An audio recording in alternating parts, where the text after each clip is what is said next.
If you are interested in cryptocurrencies, you've probably heard of something called a fork. We've seen a few hard forks already, but what are they exactly? In this video, I will use Bitcoin as the primary example, but all these concepts apply to other cryptocurrencies as well. As you probably know, Bitcoin is a digital currency, and that means that it is implemented with a lot of software. This software is called the Bitcoin protocol, and it establishes the rules to which everyone should agree if they want to use Bitcoin.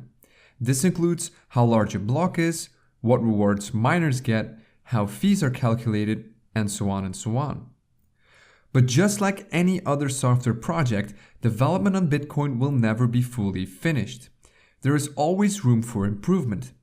The Bitcoin developers regularly push out updates to fix issues or to increase performance. Some of these improvements are small, but others fundamentally change the way Bitcoin works. So sometimes it happens that a group of developers disagrees with the direction that Bitcoin is taking.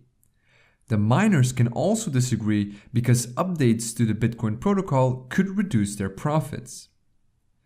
If a group of people are so dissatisfied, they can choose to go their own way and create their own version of the protocol and fork the blockchain.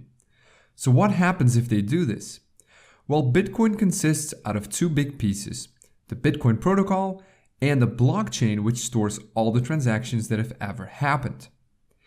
If they decide to create their own fork, they start by copying the Bitcoin protocol code and start making their changes. They can do this because Bitcoin is completely open source. After they have implemented their desired changes, they define a point in time at which their fork will become active.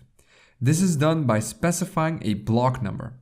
For example, you can say that your block will go live when block number 480,000 is published to the blockchain. When that block number is reached, the community is split in two.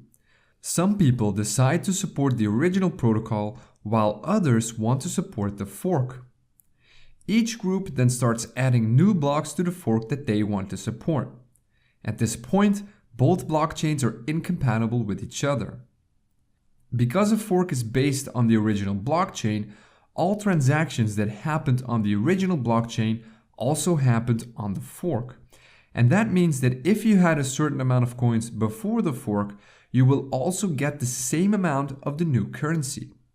Some people call this free money, but it all depends on whether or not the fork can actually attract value.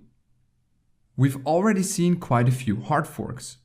For example, it happened to Bitcoin on August 1st, 2017, when Bitcoin Cash was born. In this case, the developers couldn't agree on what the size for a block should be. Some wanted the block size to go from 1 megabyte to 2 megabytes, but others wanted to increase it even further. When matters couldn't be settled, both groups decided to go their own way. Bitcoin has had a few hard forks already, some forks becoming more successful than others. But it's not the only one. Also, Ethereum has had a hard fork when it split into Ethereum and Ethereum Classic. So that is essentially what a hard fork is, but there is also something called a soft fork. So what's the difference? A hard fork occurs when someone forks Bitcoin and makes it incompatible with the original. If you, however, fork Bitcoin and make your changes compatible, then we call it a soft fork, a subtle difference. So now you know what a hard fork is and why they happen.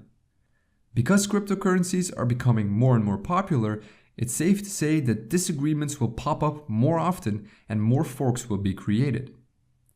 So that was it for this video.